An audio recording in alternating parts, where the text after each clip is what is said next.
I think this has the potential to be very serious indeed. The current odds on this rock striking us in 2032 are down to 1 in 67, which is unacceptable to ignore.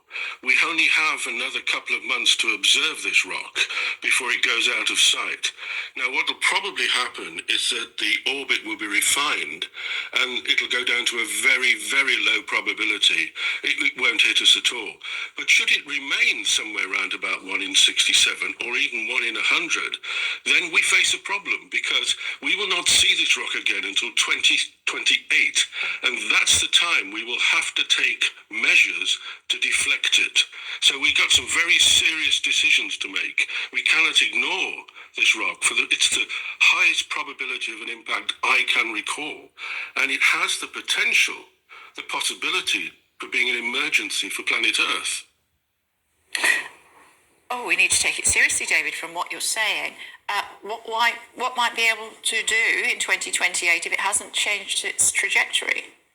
Well, should it not go away as a risk, which it's probably going to do, but as I said, we cannot ignore that, we may have to consider emergency deflection measures.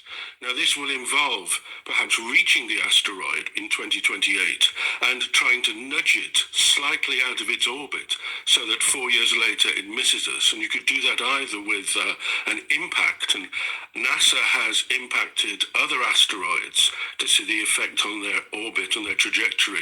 And that has worked to a limited extent, but it might not work for this object. It may well be. We might even have to consider the severe measures of sending up a nuclear weapon to the surface of this asteroid in order to deflect it further.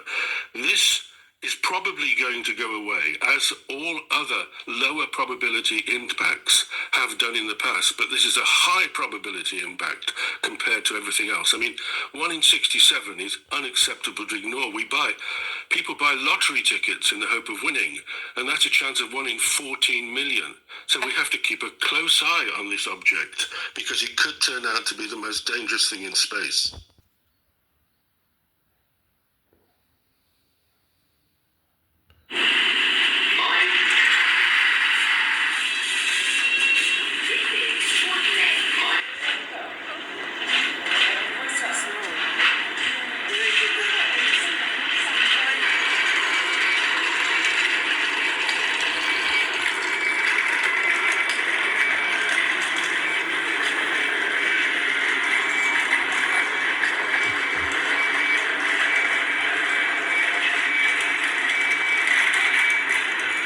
Put on leave from midnight, but a judge has put a temporary block on that within the past hour. This story, Julian, has been starkly illustrated across town here in Washington at the headquarters of USAID.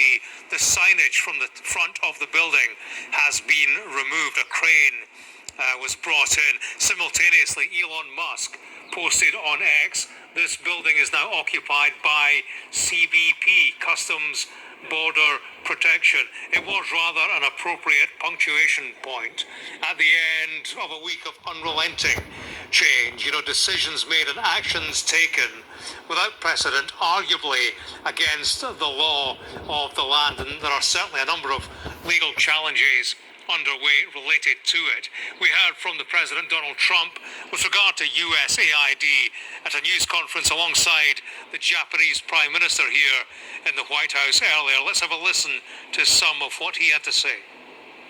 There's nothing of value to anybody unless there's a kickback scheme going on, which is possible.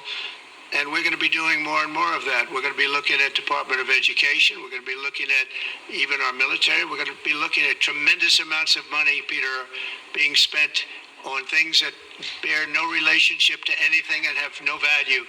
We're talking about trillions of dollars. It will be, in the end, trillions of dollars being absolutely wasted, and perhaps illegally. I would say certainly in many cases illegally, but perhaps illegally overall.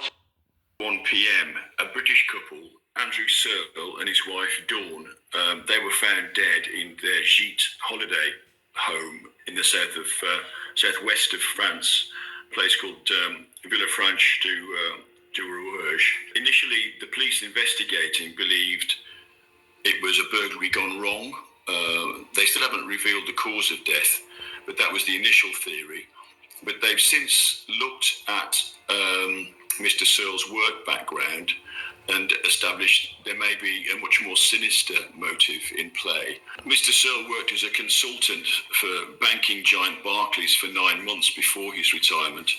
He previously worked for more than 21 years for Standard Life Insurance Company as their UK and Europe financial crime manager, based in Edinburgh, and his LinkedIn professional profile said he also was responsible for sanction screening to stop money flowing to states like Russia, where we've been reading a lot of late about oligarchs, people like that, people linked to Putin having their financial assets frozen. He was a fluent English, French and German speaker, and his sensitive work was also said to involve intelligence and anti-bribery and corruption cases, plus responsibility of all anti-financial crime matters in the UK and Europe. It's obviously a very high-powered role, which involved him having close cooperation with the police, customs officials and Foreign Office specialists.